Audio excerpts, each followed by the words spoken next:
حدیث میں ہے صدقے سے مال کم نہیں ہوتا، یعنی اللہ کی راہ میں مال دینے سے مال کم نہیں ہوتا، صدقے سے مال کم نہیں ہوتا، معاف کرنے سے عزت بڑھتی ہے، تواضع سے مرتبے بلند ہوتے ہیں۔ بڑی پیاری حدیث پاک ہے۔ بظاہر صدقہ دیتے ہیں، مال خرچ کرتے ہیں، زکوٰۃ میں، صدقہ فطر میں، دیگر نیکیوں میں جب مال خرچ کرتے ہیں تو بظاہر لگتا ہے اپنے مال میں سے کچھ مال چلا گیا، لیکن فرمایا صدقے سے، اللہ کی راہ میں مال دینے سے مال کم نہیں ہوتا، جتنا دیتے ہیں اس سے زیادہ اللہ عطا فرماتا ہے۔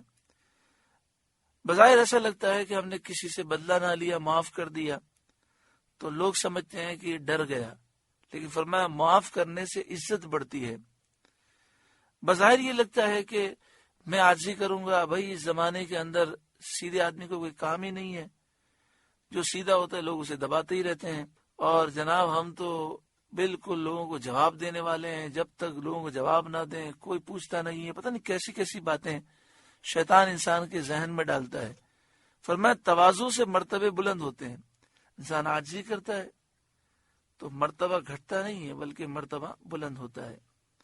پھر اس حدیث پاک کو سنیں، صدقے سے مال کم نہیں ہوتا، معاف کرنے سے عزت بڑھتی ہے، تواضع سے مرتبے بلند ہوتے ہیں۔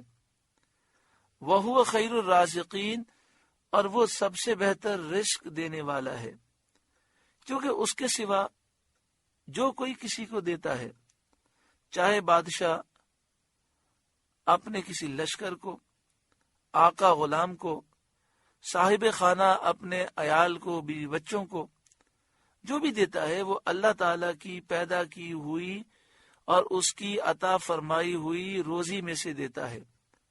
رزق اور اس سے متنفع ہونے کے اسباب کا، فائدہ اٹھانے کے اسباب کا خالق سوائے اللہ تعالیٰ کے کوئی نہیں، وہی رزاق حقیقی ہے۔ رزق بھی وہی دیتا ہے، اس رزق سے فائدہ اٹھانے کی صلاحیتیں بھی وہی دیتا ہے۔ وَيَوْمَ يَحْشُرُهُمْ جَمِيعًا، اور جس دن ان سب کو اللہ اٹھائے گا، یعنی ان تمام مشرکین کو، ثُمَّ يَقُولُ لِلْمَلَائِكَةِ، پھر فرشتوں سے فرمائے گا، أَهَٰؤُلَاءِ إِيَّاكُمْ كَانُوا يَعْبُدُونَ، کیا یہ تمہیں پوچھتے تھے دنیا میں؟ کیا یہ مشرکین تمہیں پوچھتے تھے؟ قالوا، ورز کریں گے، سبحانک انت ولینا من دونہم، پاکی ہے تجھ کو، تو ہمارا دوست ہے نہ وہ، یعنی ہماری ان سے، مشرکین سے کوئی دوستی نہیں، تو ہم کس طرح ان کے پوجنے سے راضی ہو سکتے تھے؟ ہم اس سے بری ہیں۔ بل کانوا یعبدون الجن، بلکہ وہ جنات کو پوجتے تھے، یعنی شیاطین کو پوجتے تھے کہ ان کی فرمانبرداری کے لیے غیر اللہ کو یہ مشرکین پوجتے تھے۔ مشرکین تو شیاطین کی پوجا کرتے ہیں کہ ان کا کہنا مانتے ہیں۔ اکثرہم بہم مؤمنون، ان میں اکثر انہی پر یقین لائے تھے، یعنی اکثر مشرکین کا یقین شیاطین پر تھا۔ فالیوم، تو آج، لا یملک بعضکم لبعض نفعا ولا ضرا، تم میں ایک دوسرے کے بھلے برے کا کچھ اختیار نہ رکھے گا، اور وہ جھوٹے معبود اپنے پجاریوں کو کچھ نفع نقصان نہ پہنچا سکیں گے۔ وَنَقُولُ لِلَّذِينَ ظَلَمُوا، اور ہم فرمائیں گے ظالموں سے، ذُوقُوا عَذَابَ النَّارِ الَّتِي كُنْتُمْ بِهَا تُكَذِّبُونَ، اس آگ کا عذاب چکھو جسے تم جھٹلاتے تھے، یعنی جس آگ کو تم دنیا میں جھٹلاتے تھے آج عذاب چکھو۔ وَإِذَا تُتْلَى عَلَيْهِمْ آيَاتُنَا بَيِّنَاتٍ، اور جب ان پر ہماری روشن آیتیں پڑھی جائیں، یعنی نبی اکرم صلی اللہ علیہ وآلہ وسلم جب ان کافروں کے سامنے قرآن مجید فرقان حمید کی آیات پڑھتے ہیں، قالو، تو وہ کہتے ہیں، ما ھذا الا رجل یرید ان یصدکم عما کان یعبد آباؤکم، یہ تو نہیں مگر ایک مرد کہ تمہیں روکنا چاہتے ہیں تمہارے باپ دادا کے معبودوں سے، یعنی یہ تمہیں بتوں سے روکنا چاہتے ہیں۔ وقالو، اور وہ کہتے ہیں قرآن کریم کے بارے میں، ما ھذا الا افک مفترا، یہ تو نہیں مگر بہتان جوڑا ہوا، یعنی یہ تو نعوذ باللہ من ذالک خود انہوں نے بنایا ہے اور جھوٹ کہتے ہیں کہ یہ اللہ کا کلام ہے، نعوذ باللہ من ذالک۔ کافروں نے اس طرح توہین و بے ادبی کی۔ وقال الذین کفروا للحق، اور کافروں نے حق کے متعلق کہا، یعنی قرآن کریم کے بارے میں کہا، لما جاءہم، جب ان کے پاس آیا، ان ھذا الا سحر مبین، یہ تو نہیں مگر کھلا جادو، یعنی قرآن پاک کا جب مقابلہ نہ کر سکے تو کہنے لگے یہ تو کھلا جادو ہے۔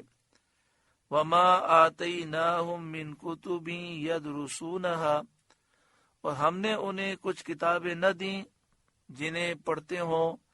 وما ارسلنا الیہم قبلک من نذیر، نہ آپ سے پہلے ان کے پاس کوئی ڈر سنانے والا آیا، یعنی آپ سے پہلے مشرکین عرب کے پاس نہ کوئی کتاب آئی نہ رسول جس کی طرف یہ اپنے دین کی نسبت کر سکیں۔ تو اب یہ جس دین کو پوجتے ہیں اور جو ان کے معمولات ہیں، کیا ان کے پاس کوئی دلیل ہے؟ تو یہ نہ اس کی نسبت کسی کتاب کی طرف کر سکتے ہیں نہ رسول کی طرف کر سکتے ہیں۔ تو یہ جس خیال پر ہیں ان کے پاس اس کی کوئی سند نہیں، وہ ان کے نفس کا صرف اور صرف دھوکہ ہے۔ وَكَذَّبَ الَّذِينَ مِن قَبْلِهِمْ، اور ان سے پہلے لوگوں نے جھٹلایا، یعنی پہلی امتوں نے بھی کفار قریش کی طرح رسولوں کی تکذیب کی۔ وَمَا بَلَغُوا مِعْشَارَ مَا آتَيْنَاهُمْ، اور یہ اس کے 10ویں کو بھی نہ پہنچے جو ہم نے انہیں دیا تھا، یعنی پہلے کافروں کو جو قوت، کثرت مال اور اولاد اور لمبی عمر دی تھی، مشرکین قریش کے پاس ان کا 10واں حصہ بھی نہیں۔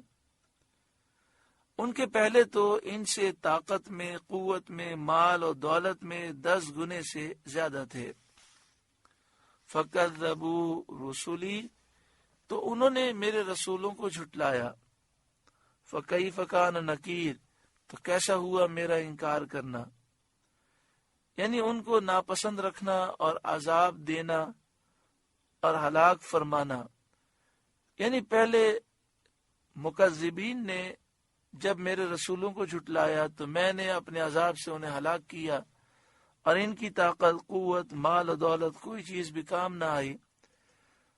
تو یہ موجودہ کافر کیا حیثیت رکھتے ہیں، ان لوگوں کی کیا حقیقت ہے، انہیں ڈرنا چاہیے، کیونکہ اللہ رب العالمین کے غضب کا کوئی مقابلہ نہیں کر سکتا۔ سورہ سبا کا 5واں رکوع مکمل ہوا۔